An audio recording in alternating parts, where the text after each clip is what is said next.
Sabe o filme Uma Linda Mulher? Isso mesmo, Richard Gere com a Julia Roberts. Agora pega o protagonista de Uma Linda Mulher e transforma ele num garoto russo de 21 anos de idade, mimado pelos pais e que não pode fazer nada por conta própria. Aí pega a Julia Roberts e transforma ela numa stripper ousadíssima, que toda rebolante, rebolescente, porém muito consciente do papel dela no mundo e ao mesmo tempo descobrindo o novo papel dela, já que ela nunca tinha se dado conta de que ela era a base da cadeia alimentar socioeconômica. Mistura tudo isso, coloca um bando de russos um tanto quanto malucos e nervosos e você tem Anora, filme escrito e dirigido por Sean Baker, protagonizado por Michael Madsen, e um dos melhores filmes de 2024, um filme difícil, complexo, desafiador, um filme muito interessante e envolvente, apesar de que algumas pessoas vão achar que ele tem uma narrativa um tanto quanto lenta no seu primeiro ato, ou, como podemos dizer, até que a ação do filme comece. Mas Anora, que teve as suas indicações para o Oscar, Michael Madsen, que está brilhante no filme, merece a sua atenção por ser uma história que foge do lugar comum, foge daquele jargão do felizes para sempre, foge do amor romântico, mostra um pouco da realidade nua e crua da vida das strippers de Nova York e como que a relação do dinheiro pode permear as relações humanas de forma até profunda e, em alguns casos, física e visceral, como a gente vê nesse filme. Eu sou Eduardo Moreira e esses são os meus 5 centavos sobre Anora e do que se trata esse filme. Bom, a gente tem a Annie, ou Anora, que é a personagem da Michael Madsen, que é uma stripper em Nova York, e ela acaba conhecendo o Vanya, que é o moleque russo de 21 anos, filho de pessoas poderosíssimas, traficantes de armas. Nem sei se eu podia falar traficante num vídeo do YouTube. Mas enfim, ela conhece o cara e acaba sendo a profissional que vai atender ele dentro do seu entretenimento adulto, porque ela tinha as habilidades de falar e compreender o russo. E aí no meio do caminho, já que a fronteira idiomática foi superada, tem algumas diferenças de visões de mundo e de culturas que também acabam sendo superadas ao longo da convivência deles. E eles vão se envolvendo de uma forma mais pessoal até que eles decidem se casar em Las Vegas. Gente, isso é tão típico. Quantas e quantas vezes nós já vimos casamentos acidentais acontecerem em Las Vegas? O problema é que o Vanya não avisou para os pais dele. E os pais dele ficaram furiosos, mandando capangas para investigar, para providenciar a anulação do casamento. Os próprios pais aparecem para complicar ainda mais a situação. E o filme mostra como que a relação da Annie, ou Anora, que é o nome de batismo da nossa amiga Annie, e o Vanya, como que essa relação ela acontece?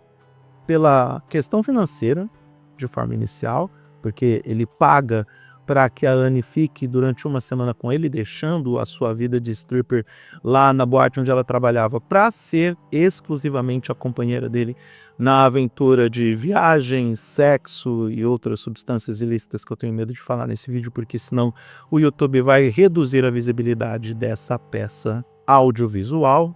Olha só como eu falei bonito. E depois disso acaba acontecendo o envolvimento um pouco mais próximo dos dois. Só que a Annie acreditou mais que o Vanya estava realmente interessado em ter um relacionamento mais profundo, mas como o Vanya pensa apenas nele mesmo, a Annie, com o passar do tempo, ela vai se dando conta de que ela foi apenas um capricho, apenas uma peça dentro do devaneio que o garoto teve apenas para irritar aos pais, principalmente a mãe, que viu no filho mais uma bobagem de um adolescente ou jovem adulto que ela não soube criar direito. Então é isso. Anora é um filme que ele vai além do que ele se propõe. O que eu gosto nesse filme é que ele manda a real do que ele é logo nas primeiras cenas. Ele não é um filme para você assistir com a sua mãe de forma confortável, muito menos com a sua avó. Escolhe um horário, você jovem que está pensando em ter o seu próprio entretenimento enquanto assiste Anora, escolhe um horário para assistir esse filme longe dos pais ou dos avós, porque não é adequado. E vocês, pais que estão pensando em assistir esse filme, podem assistir junto com os filhos, mas tenta explicar o contexto do todo e por que tudo aquilo acontece da forma como está acontecendo. Mikey Madison tem a performance da vida dela em Anora.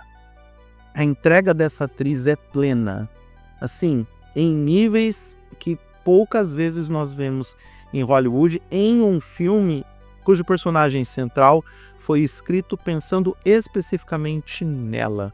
O Sean Baker deu entrevistas recentes dizendo que já acompanhava a carreira dela desde os tempos da franquia Pânico, mas que ele ficou apaixonado por ela em Era Uma Vez em Hollywood. Ela faz a participação lá no filme do Tarantino e ele ficou impressionado com isso. Então, Mikey Madison mereceu a sua indicação ao Oscar. Há quem diga que, e eu tô gravando esse vídeo antes da cerimônia do dia 2 de março, então eu não sei ler o futuro ainda, mas há quem diga que Mikey Madison seria a maior ameaça para Demi Moore e Fernanda Torres neste momento na categoria de melhor atriz. E depois que você assiste às 2 horas e 21 minutos de Anora, você chega a esta mesma conclusão. Poucas vezes a gente vê uma atriz tão jovem ter uma performance tão impactante e com tanta entrega. Chama a atenção a forma como ela catalisa todas as ações do filme, mas não só por ser a protagonista, mas também por entregar um desempenho que é visceral, é adulto, é compenetrado e é muito comprometido com o que ela tem que entregar, principalmente com base no background da personagem. Em algumas entrevistas, a Mikey Madison diz que se mudou para um local próximo dos locais onde tem estabelecimentos de strippers, onde ela morava, para poder conhecer melhor como que é esse ambiente, como são essas pessoas, poder entender como são essas profissionais, inclusive no discurso de agradecimento do BAFTA, porque sim, ela venceu o BAFTA de melhor atriz por esse papel. Ela agradece a essas profissionais e diz que agora ela é uma delas e que agora elas estão nessa irmandade. É um filme sério que trata de temas sensíveis e que, ao mesmo tempo, é claro que ele tem as suas pitadas de humor e um humor irônico, obviamente, porque os pais do Vanya acabam mandando os capangas deles para poder investigar e tentar fazer a anulação do casamento, mas eles são as pessoas mais atrapalhadas do mundo. Só que o filme faz isso sem cair nos estereótipos, sem cair em personalidades que são arquétipos previamente definidos, tipo, o russo maluco que usa um alicate para tirar o dente dos outros na base da tortura. Não é assim que funciona. Tanto que o ator coadjuvante, o Yuri Vorislov, espero ter falado o nome dele certo, acredito que não, mas eu vou colocar o crédito na tela. O Yuri foi indicado a melhor ator coadjuvante, o que poderia ser até uma surpresa para muita gente, mas a performance dele é crível. A performance dele é alinhada com a personalidade e ele mantém isso do começo ao fim do filme. Aliás, a batalha da Annie com esse personagem do Yuri é muito interessante e dá também o tom, o fio condutor de como os acontecimentos do filme vão se descorrer ao longo da trama. É um filme muito interessante, é um filme muito inteligente, é um dos filmes mais diferentes do Oscar 2025, porque ele não cai no lugar comum.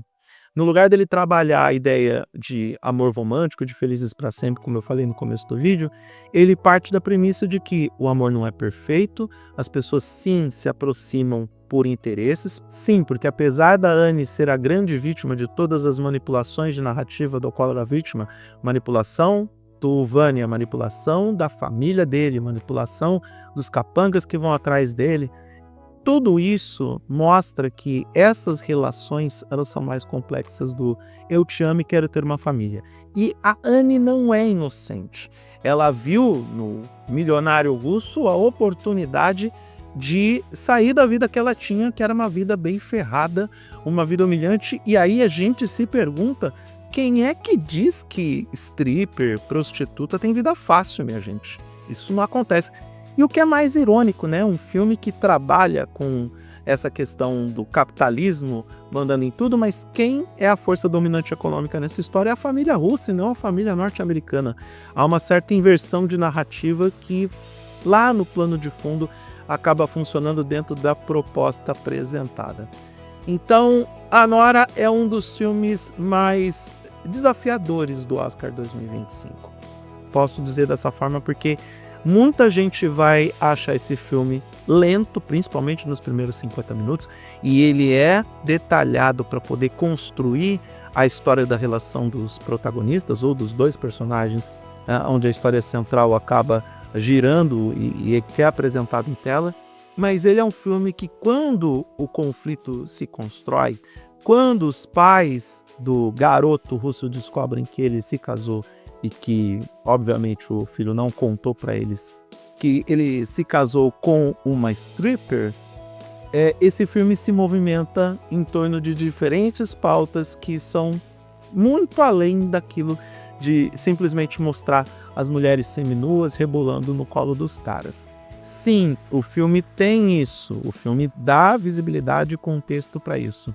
Porém, quando passa para o contexto da relação humana mais próxima, mais complexa, esse filme ganha em qualidade, ganha em narrativa e apresenta personagens que são, tal e como nós, seres humanos do mundo real, complexos e desafiadores, porque nem tudo é o preto no branco, nem tudo é o simples aproximar de interesses e ter os conflitos de interesses em função, inclusive, daquilo que se quer, porque também o garoto queria se livrar dos pais, porque eles eram muito opressivos, perseguiam ele, não deixavam ele fazer nada. Quando ele decide fazer alguma coisa por conta própria, acontece uma mini guerra entre ele, os pais e a esposa, que, enfim, eu não consigo ter pena da Nora porque ela sabia no buraco que ela estava se enfiando. Na verdade, ela não sabia, porque ela não fazia ideia de que os pais do garoto eram meio paranoicos. Mas, enfim, vai assistir o filme. Olha, vai sem medo. É um baita filme, ele é um pouco mais cabeça do que outras propostas que nós acompanhamos recentemente. Principalmente dentro dos filmes indicados, ele é um filme um pouco mais complexo. Se bem que o Oscar desse ano também se pauta de filmes mais desafiadores na parte intelectual, o que eu acho positivo. Mas o nosso papel aqui é recomendar se o filme vale a pena ou não. E A Nora vale muito a pena. Esse filme é o filme da Maika Madison, é o filme que coloca essa atriz como grande estrela de Hollywood de vez, consolida o estrelato dela, e eu mal posso esperar para ver o que essa menina vai fazer no futuro. Dizem que ela vai dar um tempo, que ela não está procurando outros papéis no momento. Acho difícil, com toda a projeção que ela já tem, e agora com essa visibilidade ainda maior, com um dos melhores filmes de 2024, filme que você sim deve assistir em 2025, porque você não pode perder essa experiência cinematográfica.